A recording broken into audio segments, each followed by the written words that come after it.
حياكم الله جميعا. انثار موضوع انه السعودية تنتج مسلسل عن الملعون معاوية، وممكن نشوف السعودية تنتج مسلسل عن الملعون يزيد. امر طبيعي جدا بالنسبة للسعودية، مملكة قائمة بحد ذاتها على العداء لآل محمد واتباع آل محمد، وهذا امر طبيعي جدا، مو غريب على السعودية ولا جديد على السعودية. السعودية اللي دزت له 5000 انتحار، وخصوصا العراقيين اللي دزت له 5000 انتحاري، فجرت الاسواق، قتلت الاطفال، قتلت النساء، ما اكتفت بهذا، عندها القاعده ودزت لك داعش ومولت، وكلها بالوثائق الرسميه عند الحكومات العراقيه السابقه، وايضا باعتراف وزرائهم واعلاميهم. الامر الغريب، انا ادور عن الكاتب سبحان الله اللي هو الكاتب والصحفي المصري خالد صلاح، دور انت اشوف انه منجزه الادبي، منجزه الفكري، ردت اشوف شنو عنده كتابات، اطلع من باب الاطلاع انه شنو قدم قبل كتابته عن حياه الملعون معاويه. يعني ايش راح يجمل معاويه مثلا؟ قذاره التاريخ شو اللي يجمل بها مثلا؟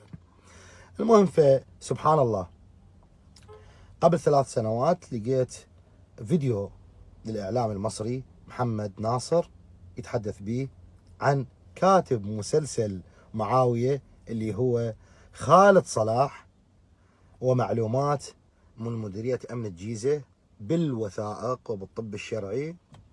سبحان الله، طلع ما أبون، ما كملت البحث بعد، مش أريد أبحث بعد. هذا كاتب مسلسل معاوية. أنتم شوفوا بقية الفيديو، شوفوا منو كاتب مسلسل معاوية. أنا أقول لك على عمل علاء طلع محضر من الأمن المصري. المحضر ده بيثبت اغتصاب خالد صلاح، وحياة ربنا أي والله زي ما بقول لك كده، حطوا على الحساب بتاعه وشالوا. حطوا ليه وشالوا ليه؟ إنما إطلاقة المحضر يعني وخلاص، أو المحضر أهو. وزارة الداخلية، مديرية أمن الجيزة، قسم شرطة إمبابة، السري للغاية، معالي السيد اللواء رئيس قطاع مباحث أمن الدولة، إيماء لكتاب معاليكم رقم كذا وكذا لسنة 2001 بتاريخ 10/12/2001 بخصوص الستار على المحضر رقم كذا لسنة 2001 المحرر بتاريخ 22/10/2001 ضد المواطن خالد صلاح أبو لمونة. ده طلع اسمه أبو لمونة فعلا.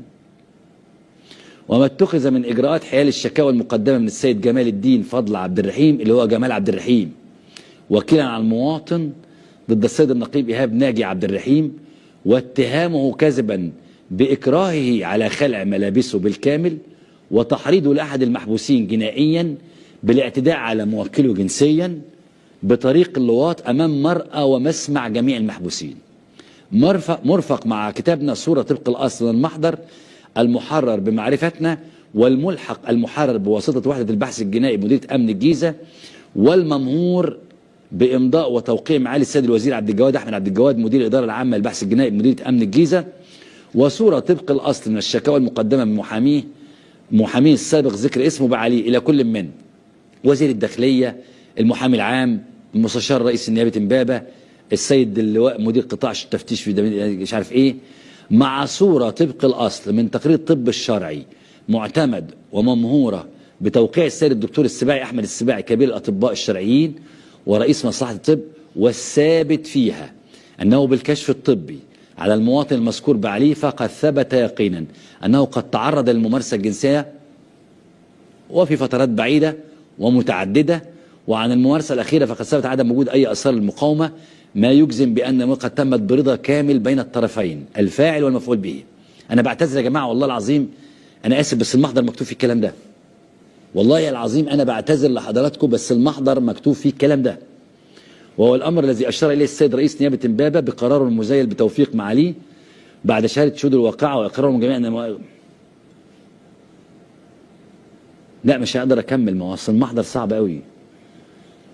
كما سبق أيضا بملحق المحرر بوحدة البحث الجنائي، وورد بكتاب مصلحة أن المواطن المذكور قد ارتكب جناية التزوير في محضر رسمي عندما قام بنزع صورة أحد المواطنين من بطاقته العائلية ووضع صورته بدلا منها، منتحلا بذلك اسمه وعنوانه ومهنته وجميع البيانات المذكورة بالمحرر والتي ثبتت صحتها تماما عدا الصورة فقط، مع العلم أن المواطن المذكور قد تم إخلاء سبيله بمعرفة وحدة البحث الجنائي وبناء تعليمات عليه كما علمنا فيما بعد، وبناء عليه فمن الأفضل والأشرف لنا أن نخلع ملابسنا الشرطية ونعود إلى منازلنا، فذلك أشرف وأكرم لنا من ممارسة أعمالنا في ظل هذه الأجواء التي لا يقبلها العقل والضمير، والقبول بتنفيذ القانون على الضعفاء فقط ومن ليس لهم ظهور وأسماء قوية يحتمون من خلفها.